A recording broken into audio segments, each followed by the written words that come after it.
기도하겠습니다. 하나님, 성벽 재건의 엄청난 역사들의 또 마지막을 향해 가고 있습니다. 하나님, 지나온 시간들을 돌아보면 눈에 보이는 성벽만이 아니라 또 우리의 내면 가운데, 우리의 가정과 우리의 삶 가운데 하나님의 성벽을 세워주시는 주님을 경배합니다.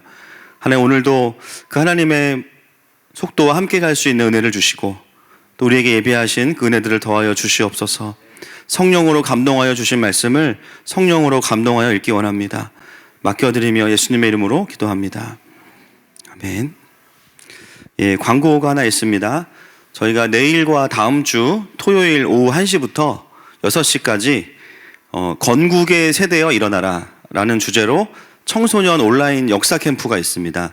그래서 주강사는 저랑 그리고 저희 교회에서는 우리 박성원 집사님, A 박성원 집사님, 역사 교육을 전공하고 또 정확한 역사 이야기들을 통해서 우리나라가 어떻게 세워졌는지 또 그 과정에서 얼마나 큰 하나님의 은혜인지를 또 함께 아이들에게 나누게 됩니다. 그래서 온라인으로 진행이 되기 때문에 그 어른 청소년들도 들으실 수 있어요. 할렐루야. 그래서 유튜브로 교복 입고 들으시면 되겠습니다. 그래서 아마 저희 교회 유튜브 채널로 올라가는 것 같은데요. 또 링크를 올려드리도록 하겠습니다. 그래서 함께 또 들으시면서 이 나라의 부르심에 대해서 또 확인하는 시간을 갖도록 하겠습니다. 참여하는 어린아이들이, 청소년들이 또 귀한 은혜와 또 부르심을 확인할 수 있도록 기도해 주시면 감사하겠습니다. 예, 오늘은 맞대요. 오늘은 느헤미야 12장입니다.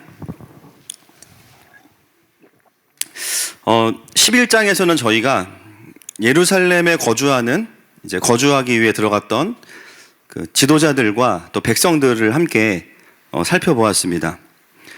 예루살렘에 거주했다는 것은 단지 그냥 처소를 옮겼다의 개념이 아니라 우리가 말씀을 들었다시피 하나님을 중심으로 살아가는 삶을 의미합니다.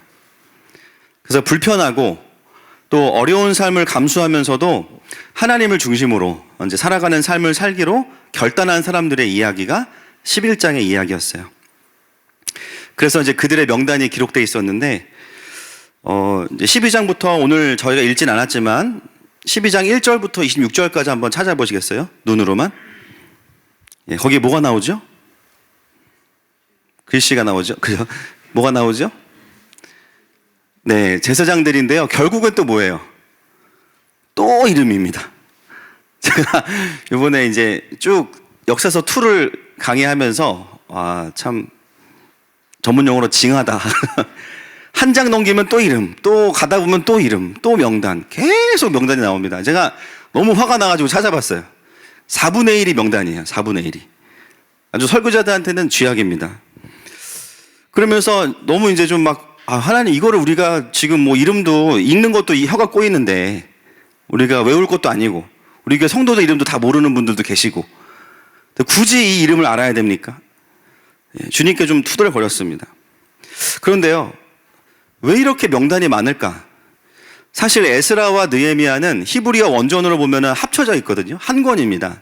그러니까 합쳐서 보면 명단이 더 많은 거예요, 이름이. 왜 이렇게 사람들이 많이 나올까를 고민하는 가운데 제 마음 가운데 이제 그런 감동이 왔어요. 분명히 에스라와 느헤미야는 성전과 성벽을 재건하는 이야기지만 하나님은 우리의 관심을 어디에 두게 하시냐면 그 일들을 감당했던 하나님의 사람들이에요. 사실은 성벽과 성전을 재건하는 건축의 이야기가 나와야 되거든요. 얼마나 이 건축과 설계가 어려웠는데 얼마나 힘들게 그것을 세웠는지에 대한 그런 건축의 이야기들을 많이 실어야 되는데, 사실은 에스라와 느헤미야서는 눈에 보이는 성전과 성벽을 이야기하기보다는요, 사실은 그 일들을 감당했던 하나님의 사람들의 이름을 한 명이라도 더 우리에게 들려주기 원하는 것이죠. 여러분, 성벽과 성전의 그 건물은 필요합니다. 그러나 에스라와 느헤미야서 이 목표는 뭐냐면 완공이 아니에요.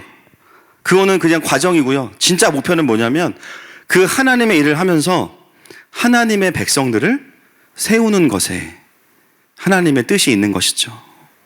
여러분, 동의하십니까? 여러분, 하나님 나라의 가장 큰 본질은 하나님의 자녀들, 하나님 아버지를 사랑하는 하나님의 백성들이 하나님의 주권을 인정하면서 하나님이 주신 땅에 사는 것을 의미합니다. 그렇기 때문에 다시 나라가 세워지고 하나님의 나라인 이스라엘이 세워지는 과정에서 여전히 하나님의 진짜 관심은 어디에 있냐면 얼마나 성벽을 잘 지었느냐, 물론 중요합니다. 그러나 누가 지었냐. 그 공사가 멈추어졌을 때 어떻게 다시 누구를 통해서 그것이 회복되었는가. 거기에 참여한 사람들은 누구인가. 여기에 4분의 1 이상의 마음을 쏟아내고 있습니다. 여러분, 하나님 나라를 세워가는 사역의 본질은 뭐냐? 하나님의 사람들을 이 땅에 세워내는 것입니다. 아멘이시죠? 여러분, 교회가요, 건물도 필요해요. 저는 분당 와서 건물이 필요하다는 것을 정말 많이 알았습니다. 소극장에 있을 때는 진짜 뭐 고무 냄새 나고 너무 힘든데, 딱 분당에 와서 너무 하나님이 좋은 예배당을 주셔가지고, 아, 필요하구나. 저희는 또 앞으로 도서관도 필요하고, 교육관도 필요하고, 방송국도 필요합니다. 그런데 그것이 필요한 이유는 자랑하려고가 아니고, 그걸 통해서 결국은 또 하나님의 사람들을 세워내기 위해서입니다. 여러분, 앞으로도 그렇고 지금까지도 그랬지만 하늘마음 교회가 무엇인가를 선택해야 되는 이유가 있다면 그 이유는 하나님의 사람들을 세워내는 데 필요하기 때문이에요. 무엇인가를 포기하고 버린다면 그것은 하나님의 사람들을 세워내는데 필요하지 않기 때문입니다. 아멘이십니까? 여러분, 하늘마음교회는 특히나 이 시대 가운데 제2의 건국을 외치고 있습니다. 제가 보니까요, 저희 교회만 그런 게 아니라 지금 그런 교회들이 상당히 많이 늘어나고 있어요. 예, 저희 말고도 지금 이 나라가 다시 하나님의 부르심 앞에 서야 된다라고 기도하고 깨어나는 교회들과 그리스도인들이 참 많아지고 있습니다. 이 건국의 과정에서 제일 중요한 게 무엇일까요? 바로 이 나라의 부르심을 이해하고 성령 충만한 하나님의 사람들을 계속해서 이 땅 가운데 세워내는 것입니다. 저희 교회는 지금까지도 그랬지만 앞으로는 더 얼마나 큰 교회가 될 거냐 몰라요. 사실 거기에 큰 관심 없어요.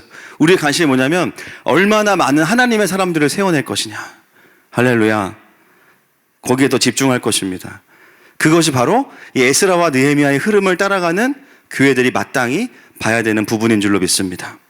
여러분, 여러분이 속한 삶의 영역에서 하나님의 사람으로 서 있어 주셔서 감사합니다. 그리고 또 다른 자들을 그렇게 세워갈 수 있는 저와 여러분 되시기를 축복합니다.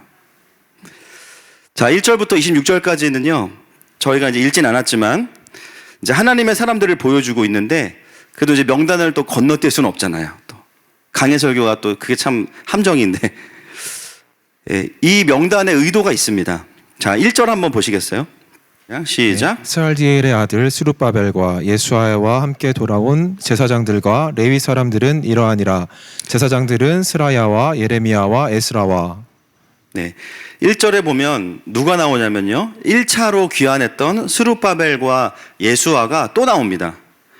그래서 9절까지 보시면요, 1차로 귀환했던 사람들이 어떤 일을 했는지를 기록하고 있는데 찬송하는 일, 또 그들의 직무에 대한 이야기들을 하고 있습니다. 그리고 나서 10절과 11절 말씀을 같이 한번 읽겠습니다. 시작. 예수아는 요아김을 낳고 요야김은 엘리야십을 낳고 엘리야십은 요야다를 낳고 요야다는 요나단을 낳고 요나단은 야뚜아를 낳았느니라. 네, 여러분, 이 1절부터 26절의 족보의 의도를 이해하려면 10절과 11절에 표시를 해두시면 됩니다.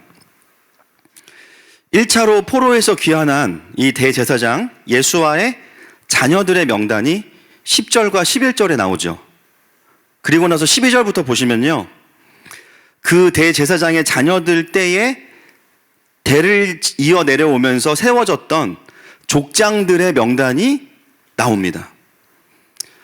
즉 무엇을 의미하고 있냐면요, 계속해서 대를 이어가면서 뭔가가 이어지고 있다, 그 이야기를 하고 있어요. 근데 뭐가 이어지고 있냐면 24절 말씀 보겠습니다. 시작. 레위족 속의 지도자들은 하사랴와 세레랴와 간미엘의 아들 예수아라.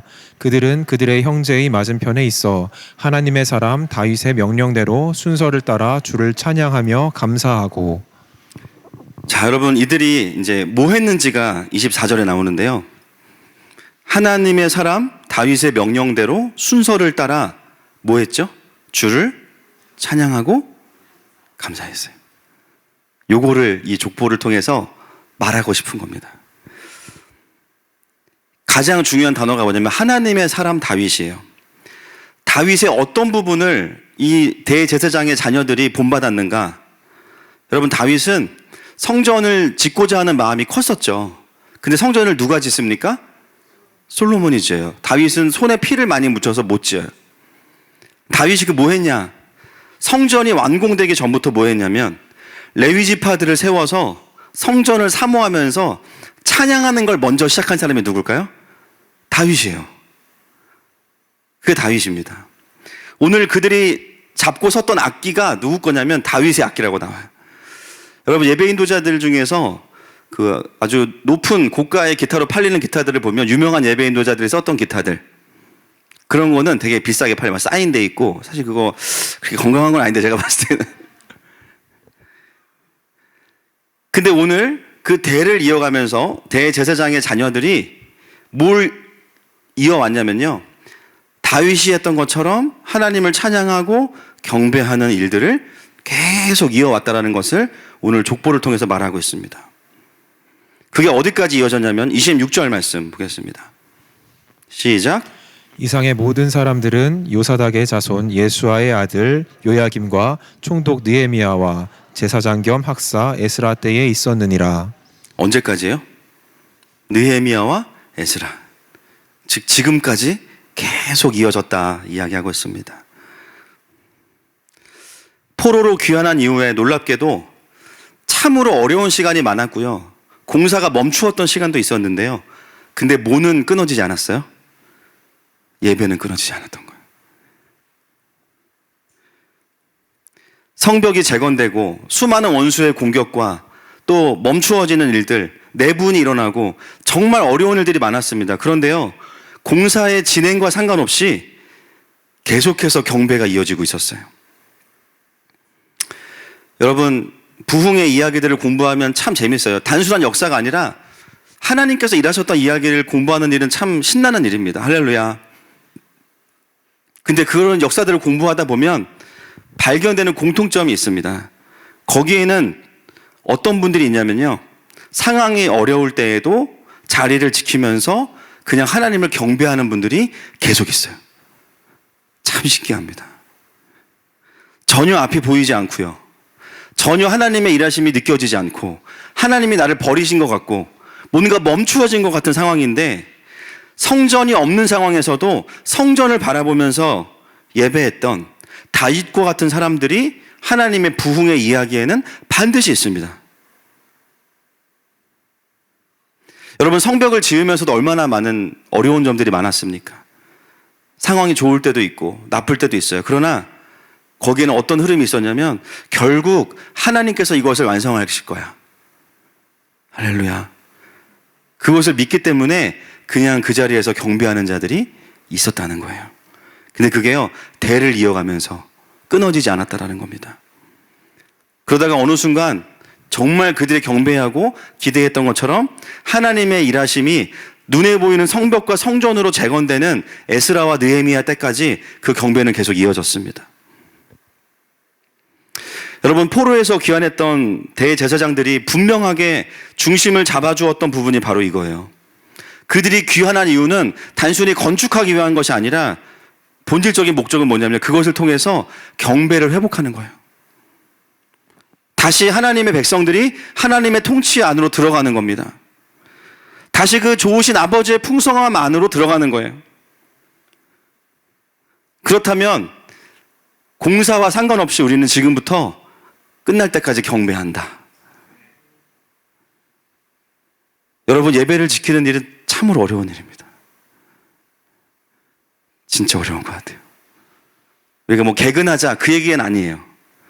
우리 마음이 하나님 앞에 있는다는 것 자체가 참 쉽지 않아요.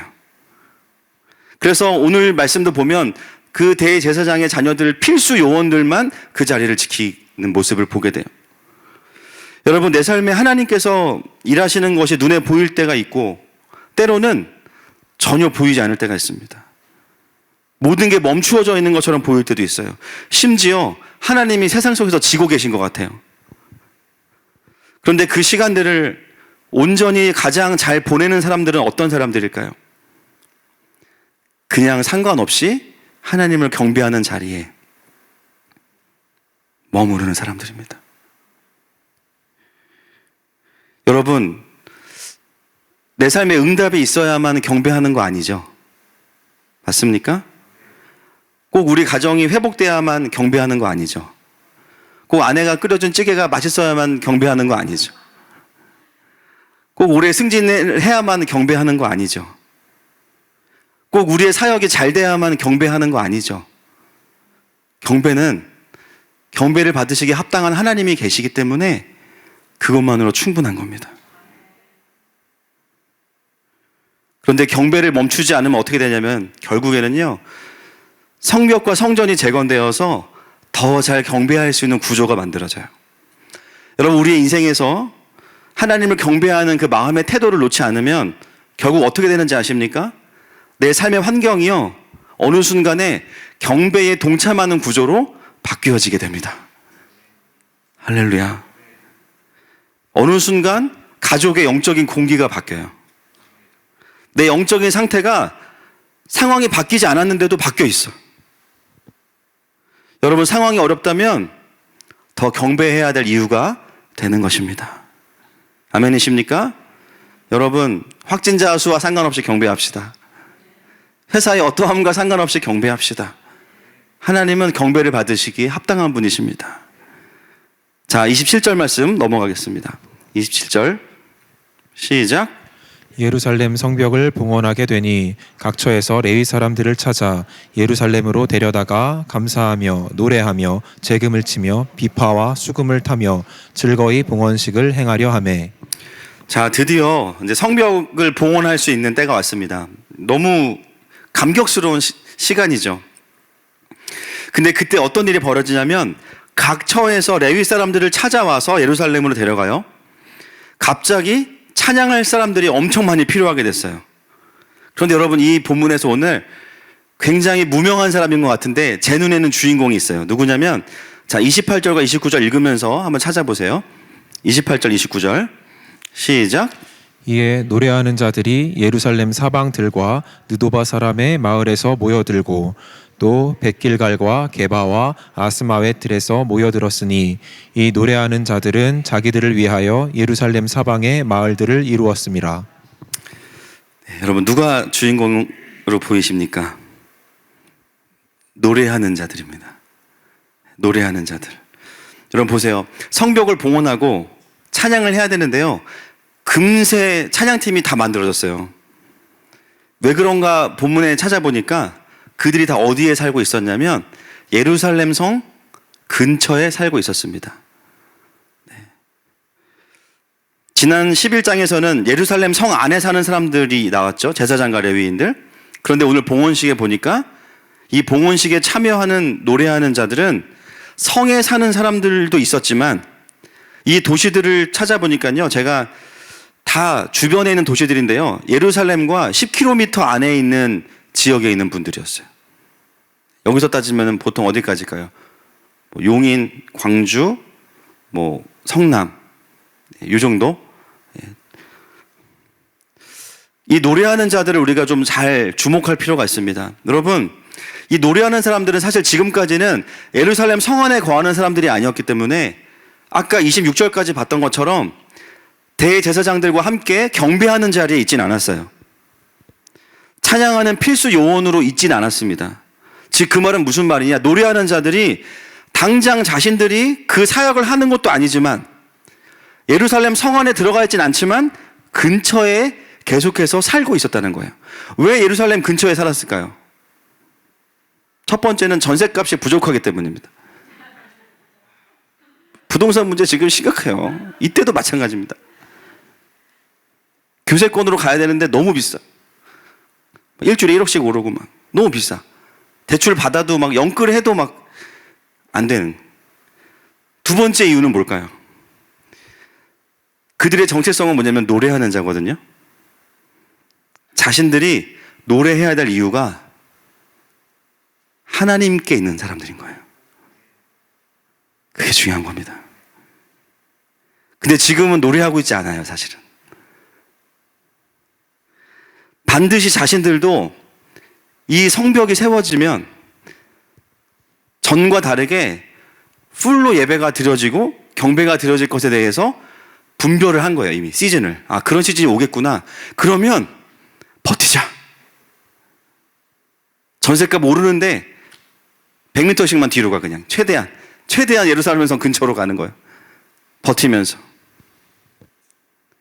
여러분, 그 기다림의 시간들은 굉장히 어려웠을 겁니다. 경제적으로 어렵고 불편한 시간. 여러분, 예루살렘은 굉장히 위험한 지역이에요. 적에게 노출되어 있는 지역인데요. 더 위험한 지역은 어딜까요? 성 밖입니다. 더 위험한 거예요. 위험하죠? 재정적으로 어렵죠? 예루살렘보다 살기도 힘들죠? 빈곤과 위험에 다 노출된 곳이 주변의 성읍들이에요. 당장은 사역을 하는 필수 요원들은 예루살렘 안에 있지만 노래하는 사람들은 무작정 기다려야 돼요. 그런데도 신기한 것은 뭐냐면 노래하는 자들이 그 성 주변을 떠나는 것을 포기하지 않고 계속 기다렸다라는 거예요. 왜일까요? 그냥 노래가 하고 싶은 게 아닙니다. 그러면 오디션 프로그램 나가면 되죠. 미사리로 가면 되죠. 지금 없어졌지만. 그들이 그 예루살렘 주변을 지킬 수 있었던 이유, 29절 말씀 보겠습니다. 시작. 또 백길갈과 게바와 아스마의 들에서 모여들었으니 이 노래하는 자들은 자기들을 위하여 예루살렘 사방의 마을들을 이루었습니다. 여러분, 여기서 참 우리의 마음에 이렇게 딱 들어오는 단어가 자기들을 위하여라고 나옵니다. 하나님을 위하여, 하나님의 영광을 위하여 이런 게 아니고요. 자기들을 위하여. 이기적이란 뜻입니까? 아니에요. 그렇게 다시 하나님 앞에 노래할 것을 기다리는 그 시간들이 누구의 행복을 위한 거라는 거예요? 내가 기뻐서예요. 내가 너무 그걸 원해서예요. 내가 너무 하나님을 경배하고 싶어서예요. 내가 저 제사장들과 함께 하나님을 높여드리는 그 자리에 너무 같이 있고 싶어서예요. 단순히 음악을 사랑하는 것만이 다가 아니었어요. 이들은 자신들에게 주신 노래를 정말 하나님을 위해 사용하고 싶고 그렇게 쓰임받았고 부름받았던 자들이었습니다. 자신들이 어떤 자리에 있을 때 가장 행복한지 알고 있는 사람들이 이 노래하는 자들이에요.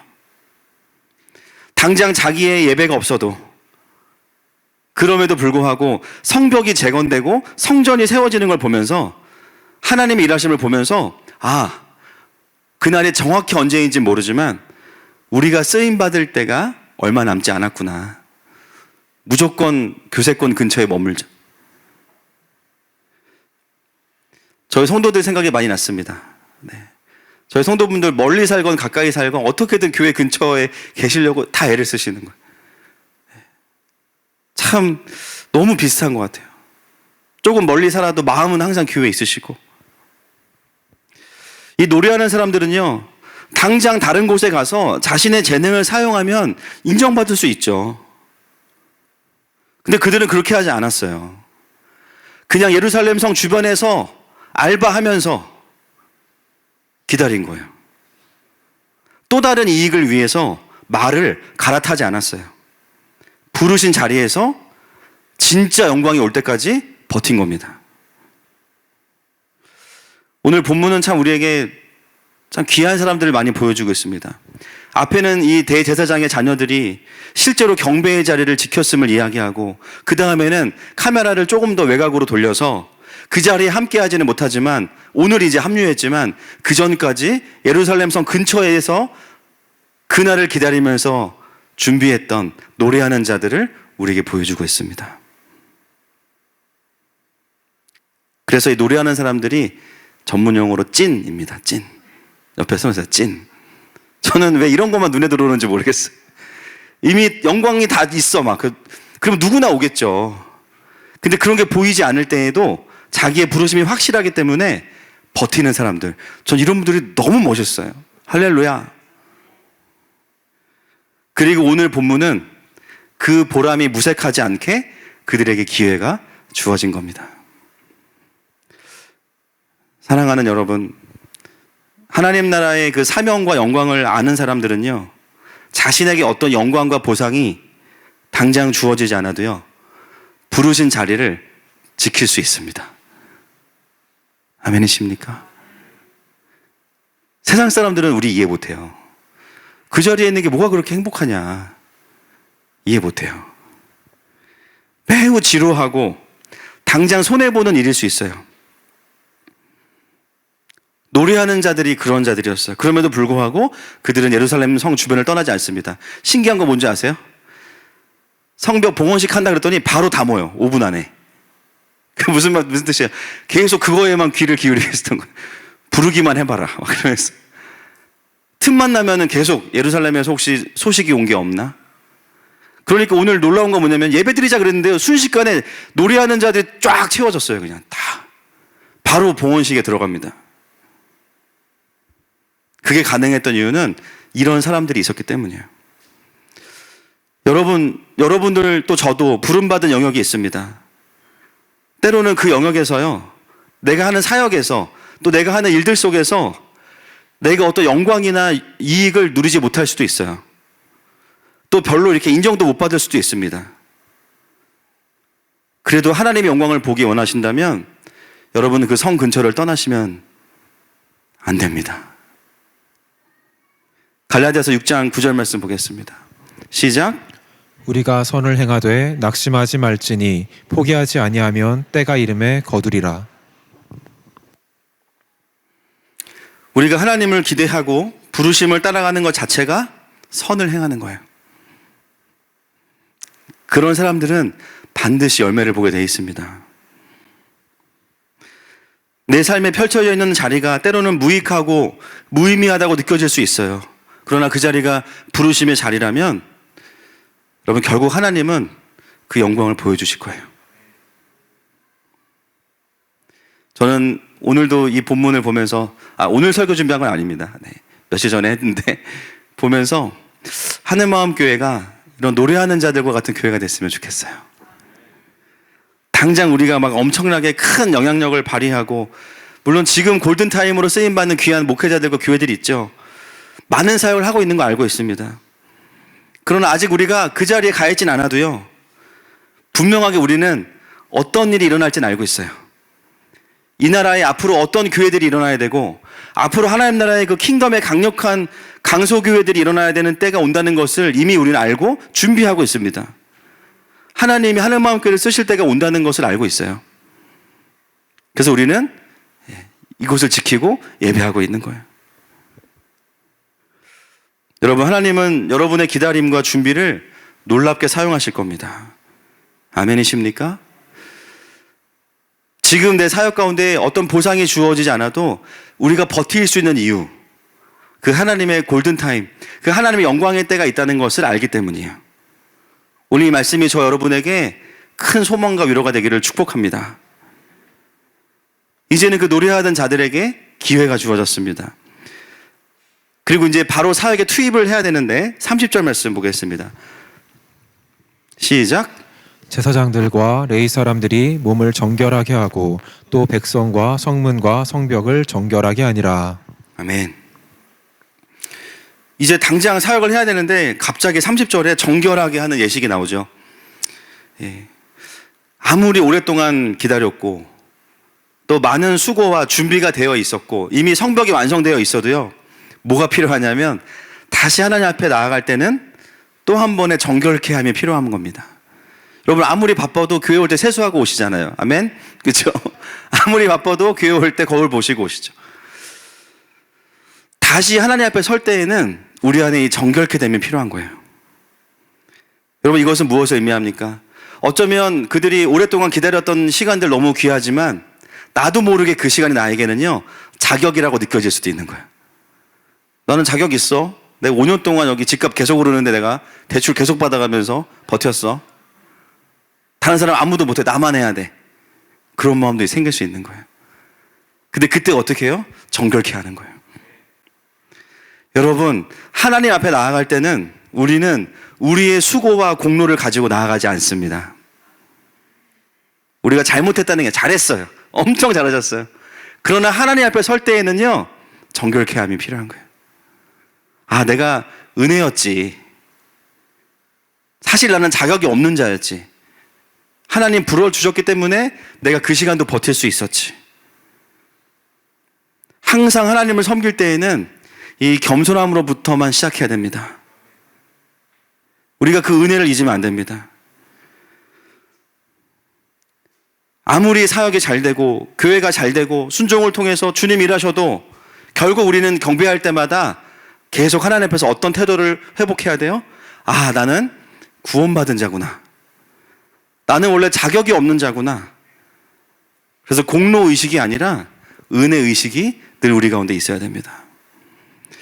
저는 그런 생각을 자주 합니다. 정말 하늘마음교회 사역이 너무 감사하고 어제도 한 가정에 가서 간증을 4시간 듣고 왔어요. 집에 오는데 막 심장에 왕자가 생겼더라고요. 제가 보니까. 너무 은혜로운 거예요. 막 그냥 너무 막 쏙 빨려 들어가가지고 간증 듣다 왔는데 너무 흥분하고 와가지고 막 정신 못 차리고 너무 감사해요, 사역이. 근데 주님이 야, 너 이제 그만해라. 그러면 저는 사실은 여러분 서운하실 수도 있지만 그만할 거예요. 아유, 주님 1000명은 찍어야죠. 아니에요. 피곤해. 아니에요, 그거는. 전혀 그런 마음이 안 들어요, 지금. 그냥 주님이 그만하면 저는 그냥 거기서 그냥 너무 감사할 것 같아요. 왜냐하면 뭐 싫어서가 아니고요. 그동안 누린 은혜가 너무 과분해요. 정말 과분해요. 그동안 우리 성도들 안에 하나님 일하셨던 이야기들이 너무나 그냥 영광스럽고 또 교회가 세워지는 걸 본 것만으로도 그냥 목사로서 너무 행복한 일이에요. 충분합니다. 그냥 하나님 그만하라고 하시면 아우, 저같이 진짜 부족한 사람을 주님 고생하셨습니다. 고생하셨습니다. 그리고 주님 위로해드리고 다시 본연의 저의 모습으로 돌아갈 것 같습니다. 여러분, 우리가 은혜 안에 겸손함이 유지되면 사실 시험 들 일이 별로 없습니다. 그죠? 기분 나쁠 게 없어요. 훼손될 명예가 없잖아, 우리가. 그죠? 어떻게 명예훼손죄가 성립이 됩니까? 명예가 없는데. 우리 원래 죄인이고. 그러니까 누가 욕하면 당연한 거예요. 어떤 분이 그러더라고요. 나를 조금밖에 몰라서 저 정도 욕하지. 더 알면 욕을 더 할 거야. 진짜 아멘이더라고, 그 말 들으니까. 여러분, 가까이 오지 마세요, 저한테. 누군가 나에게 잘해주는 것은 너무나 감사하지만 그렇지 않다고 해도 그동안 받은 게 은혜인 겁니다. 내가 대우를 못 받는다고 할 때도요, 또는 누군가 날 도와주지 않아도 원래는 그 일은 내가 해야 될 일이에요. 그동안 도와준 게 감사하고 은혜로운 거죠. 여러분, 호의는 절대 권리가 될 수 없습니다. 그저 하나님이 그동안 살게 하신 것 자체가 고맙고 감사한 일이죠. 구원해 주신 것도 감사한데 다른 사람 구원받는 현장에서 그걸 보게 하신다. 너무 감사한 일입니다. 여러분, 우리가 주님 앞에 나아갈 때 이 정결케 함의 은혜가 계속되기를 축복합니다. 그 시간을 아무리 바빠도 지내고 나서 이제 성벽의 낙성식을 이제 시작합니다. 31절부터 9절까지가 그 내용인데요. 자, 성벽 봉헌식이 어떻게 진행이 되냐면요. 감사 찬송하는 자들을 두 그룹으로 나누어요. 오른쪽으로 한 그룹, 왼쪽으로 한 그룹을 나누어서 성벽으로 이제 올라가게 합니다. 제가 이 부분을 여러 가지를 좀 연구했지만 사실은 가장 좀 와닿았던 거는 사실은 연구했던 부분보다는 묵상했던 부분인데요. 여러분, 여기서 굉장히 인상적인 게 있어요. 그 당시에 성벽은 보통 한 10m, 5m 이상 되는 아주 큰 길과 같거든요. 그 위를 지금 누가 걸어가고 있어요? 이스라엘 백성들이, 제사장들과 노래하는 자들이 걸어가고 있습니다. 여러분, 뭐 떠오르는 내용이 없으세요, 혹시? 느헤미야 4장 3절 말씀 한번 읽어볼까요? 시작. 암몬 사람 도비아는 곁에 있다가 이르되 그들이 건축하는 돌 성벽은 여호가 올라가도 곧 무너지리라 하더라. 도비아의 거짓 메시지였습니다. 여러분, 이들이 이스라엘 백성들이 건축하는 걸 방해했던 여러 가지 전략 중에 하나가 뭐였냐면 무력으로 하는 거는 나중 일이었고요. 사실은 계속해서 거짓말을 해요. 너네는 할 수 없을 거야. 너네가 아무리 열심히 지어도 무너질 거야. 여호가 올라가도 무너질 거야. 근데 그 거짓 메시지 계속 잡혀 있다가 느헤미야가 오면서 그 메시지를 끊어내고 다시 백성들의 마음을 일으켜서 성벽을 재건해요. 그리고 지금은 그들은 뭘 하고 있냐면 세워진 성벽 위를 여우가 아니라 여우보다 무거운 우리가 한 명도 아니에요. 떼거지가 오른쪽과 왼쪽으로 걸어가고 있어요. 여러분, 그 성벽을 걸어가면서 물론 하나님 향한 경배가 있었겠죠. 그들 안에 어떤 마음이 일어나겠습니까? 와, 하나님이 함께 하시니까 우리가 성벽을 재건했어. 그리고 우리가 걸어가는데 전혀 무너지지 않아. 그동안 우리가 속았구나. 여러분, 하나님 안에서 살아가는 사람들은요, 자주자주 뭘 경험하냐면 나의 한계를 넘어서서 살고 있는 나를 발견하게 됩니다. 그동안은 내가 그런 삶을 살 거라고 생각만 했었고 불가능할 거라고 생각했어요. 그런데요, 어느새 그 삶을 내가 살아내고 있어요. 할렐루야. 왜입니까? 내 안에 나도 내가 누군지 몰라요. 사단이 우리가 어렸을 때부터 묶어놨던 영역들이요, 완전한 느헤미야 대신 예수님께서 오셔서 그것들을 풀어내기 시작하고 사명을 따라 살아가다 보니까요, 내 마음이 이렇게 넓은지 내가 몰랐네. 내가 이렇게 사람들을 품을 수 있는지 몰랐네. 내가 이렇게 예배할 수 있는지 몰랐네. 내가 이렇게 순종할 수 있는지를 몰랐네. 살아가면서 이전에 내가 살았던 모습들이 묶여 있었다는 것을 스스로 깨닫게 됩니다. 저도 제 인생에서 생각은 했었지만 할 수 있다고 생각해 보지도 않았고 별로 하고 싶지도 않았던 일이 뭐냐면 책을 쓰는 거예요. 책을 쓰는 것 자체가 굉장히 피곤하다는 생각이 들었습니다. 저는 그렇게 뭐 논리적인 사람도 아니고 조리 있게 말을 잘한다고 생각해 본 적도 없습니다. 그런데 하나님이 저에게 사역을 시작하면서 제가 해야 되는 일이 말하는 사역인 거예요. 말을 너무 못하니까 좋은 스승들을 계속 붙여주시는 거예요. 뭐 한옥 목사님한테 개인 레슨도 받고 제 원고 갖다가 다 빨간펜 선생님 해주시고 말하는 거 발음까지 다 봐주시고, 그전에는 부족한데 열정을 가지고 사용하셨다면 이제는 조금 더 그때보다는 다듬어져서 사용하도록 하나님이 많은 분들을 통해서 저를 가르쳐 주셨어요. 최근에는 그런 시간들을 보내고 나서 저에게 한 성도분이 기도하다가 저한테 그런 전화를 주셨어요. 목사님, 기도하는데 책을 써야 될 것 같다는 거예요. 그래서 마음에 되게, 근데 그게 있잖아요, 굉장히 불길한 거 아시죠? 그게 이거는 그냥 뭔가 맞는 것 같다. 근데 저는 이제 나중에 생각은 하고 있었지만, 근데 그냥 그 말 안에 어떤 권위가 느껴져서 이제 아멘으로 받았거든요. 근데 최근에 어떤 일이 있었냐면, 한 대학교 교수님께서 하나님 나라의 관점으로 다시 공부를 시작하시면서, 상담학 교수님이신데, 기독 상담학 교수님께서 본인이 책을 쓴 거를 저한테 이제 감수를 해달라고 하시는 거예요. 하나님 나라에 대한 제가 전문가라고 착각하시기 때문에 이렇게 쓰면 되냐 물어보셔서, 제가 이제 한두 가지를 제 눈에 보이는 거, 이런 부분은 사실은 조금 더 이렇게 이제 비진리가 진리가 되는 게 상담의 핵심이 됐으면 좋겠다. 어떤 감정에 대한 부분보다는 이 메시지 싸움이 됐으면 좋겠다. 그랬더니 이제 그 원고를 저한테 보내주시면서 같이 공조로 책을 쓰자는 거예요. 그게 3일 전입니다. 오늘까지 출판사에 넘겨야 된대요. 와, 이틀 동안 죽을 뻔했습니다. 책을 썼어요. 할렐루야. 책을 썼습니다.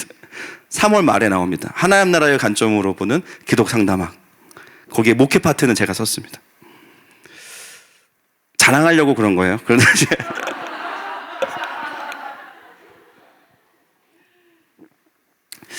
개인적으로 저한테 그런 일이 일어날 수 없다는 걸 제가 너무 잘 알아요.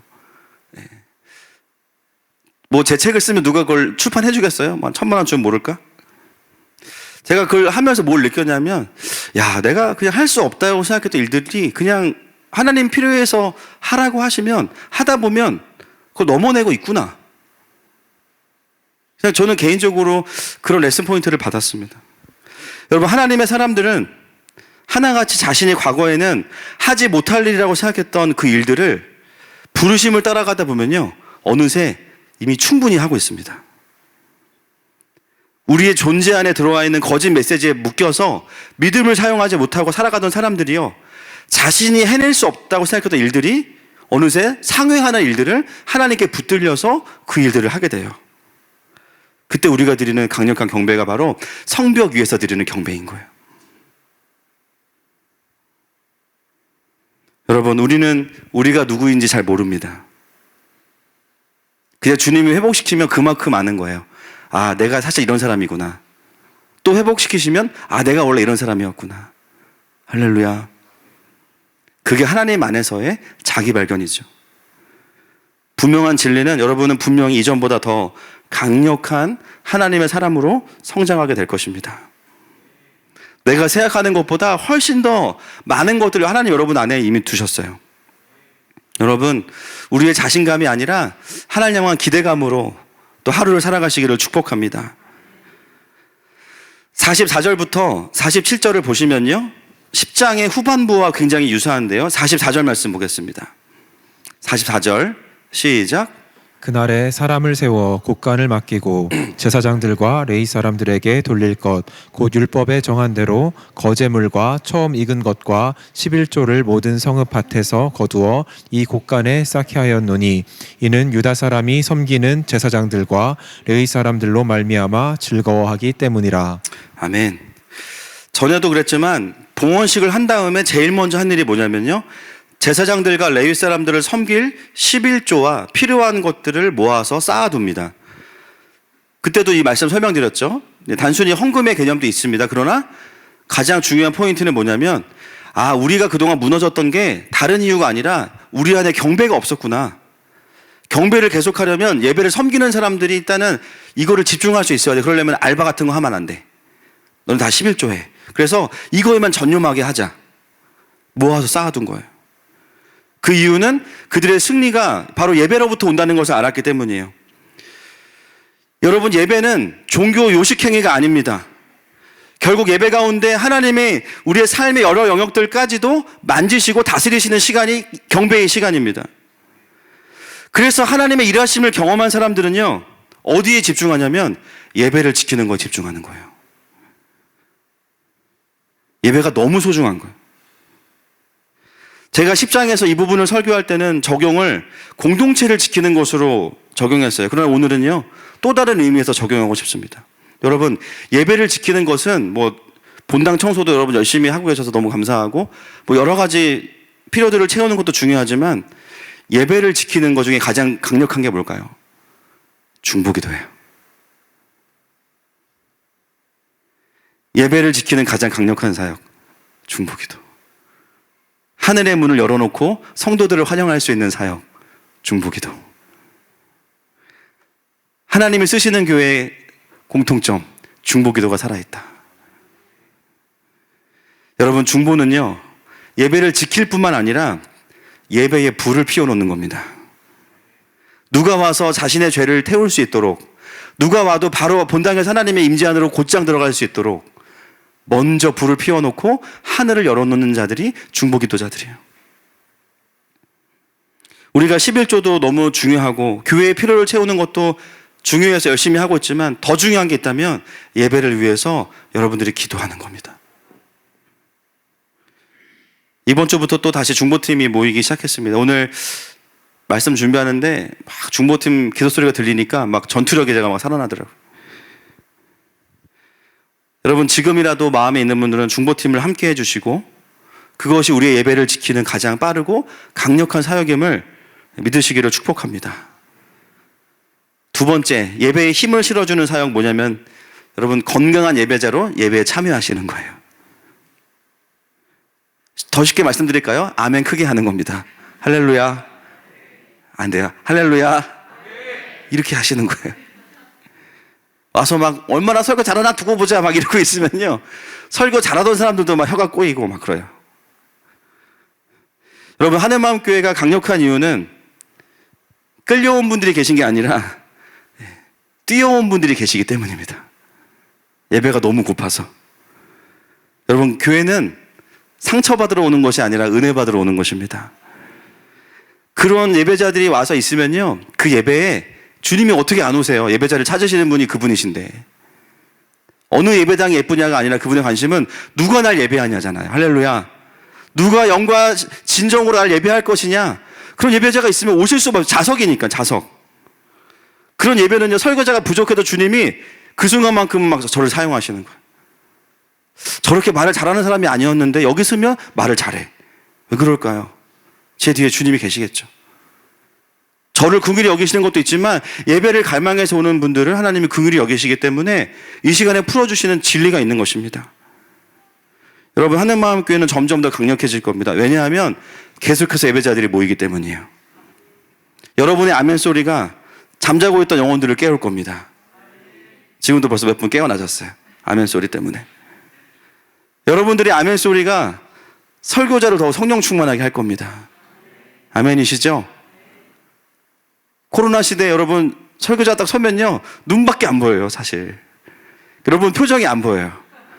그래서 우리가 뭘 연습해야 되냐? 눈웃음을 연습하셔야 됩니다. 목사님 저 은혜 받고 있어요, 이거 연습하셔야 돼요. 안 그러면 주무시는 줄 착각합니다.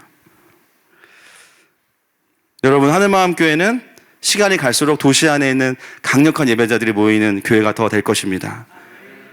자, 이제 성벽의 봉헌식을 마치고 제사를 섬길 의식주의 문제들을 해결하고 그랬는데요, 마지막에 감동 포인트가 하나 더 있어요. 자, 45절에 보겠습니다. 45절 시작. 그들은 하나님을 섬기는 일과 결례의 일을 힘썼으며 노래하는 자들과 문지기들도 그러하여 모두 다윗과 그의 아들 솔로몬의 명령을 따라 행하였으니. 자, 여러분, 제가 어떤 걸 여기서 좀 보기 원할까요? 성벽을 다 봉헌하고 재정을 다 마련했어요. 그 다음에 어떤 일이 벌어졌냐면 예배를 섬기는 자들을 풀타임으로 기용합니다. 근데 거기 누가 들어갔죠? 네, 노래하는 자들이에요. 할렐루야. 사명을 따라서 인내하고 수고하고 노래하던 자들이, 기다리던 자들이요, 이제는 정말 안전하게 그 일을 감당할 수 있는 구조가 그들의 삶에 하나님이 풀어주신 거예요. 마태복음 6장 33절 다 아시죠? 그런즉 너희는 먼저 그의 나라와 그의 의를 구하라. 그리하면 이 모든 것을 너희에게 더하시리라. 자, 더 은혜롭게 다시 한번 천천히 시작.